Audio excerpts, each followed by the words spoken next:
Macmillan Audio presents The Morning Flower by Amanda Hocking, read by Thérèse Plummer.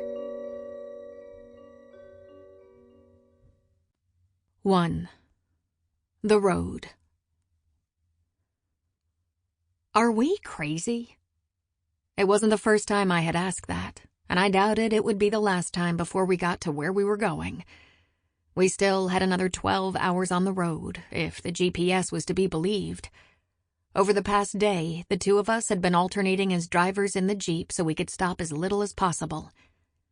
Going from Oregon to Louisiana left me with plenty of time to worry that we were being ridiculous and doing the wrong thing.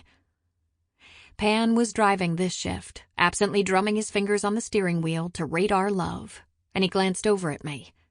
We'd recently switched seats at the Texas border, so he was still bright-eyed and chipper, and that helped him respond to my boomeranging anxiety with amused patience. "All right, Ulla, let's go over the facts again." Okay. I sat in the passenger seat with my legs crossed underneath me and my moleskin composition notebook open on my lap. All of my notes, everything I knew about my parents, the hidden first city, the cult of the Alvuk, the missing amnesiac Eliana, and the tall and handsome Jem Crook amounted to little more than a dozen pages. "Are you worried about Eliana's safety?" Pan asked. "Yeah, of course I am. She's sick, and I don't know how well she can defend herself." "Do you know where she is?" "Not exactly. Jem Crook left a note saying to come find her, and I think he's connected to the Alvuk, and they are believed to reside in the first city. And there was also something strange that his friend Sumi said. Remember to find the woman in the long white dress?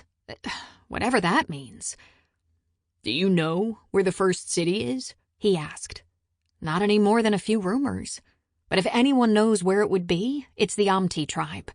They've sent missions trying to find it, and the lost bridge of Dimma." "So if we want to find Eliana, then we're doing the right thing. Actually, we're doing about the only thing I can think of to help her, since we have to find her first," Pan reasoned. "But we don't know Eliana that well.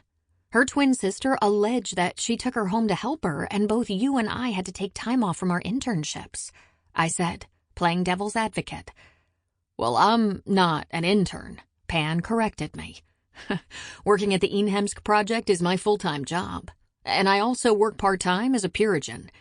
I groaned. That's even worse." "I talked to Sylvie before we left, and everything's fine," he assured me with a laugh. "She's letting me take a sabbatical."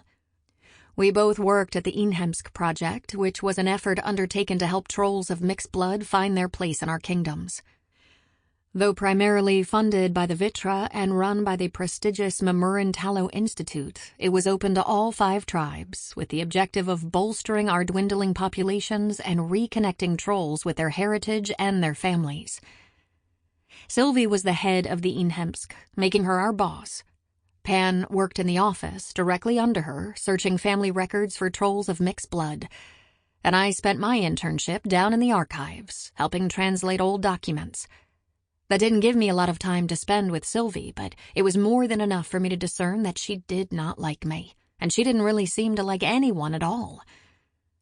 "Really?" I asked in surprise. "She didn't strike me as the understanding type." "She's not, but she does care about the truth." Pan looked over at me. He was still smiling, but his dark eyes had gone serious. "What's going on with you?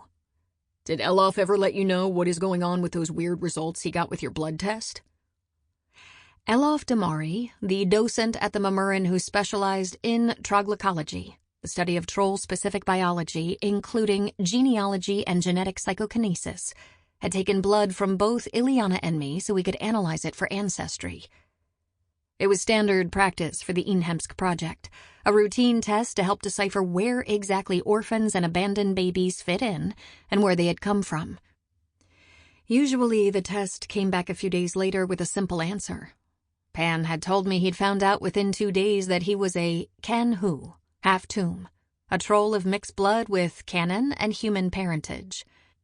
But my results had come back strangely inconclusive. Elof was certain that one of my parents was Omte, but the other one, all he could say for sure was that it didn't match any human or troll sample recorded. Sample complete. Ready to continue?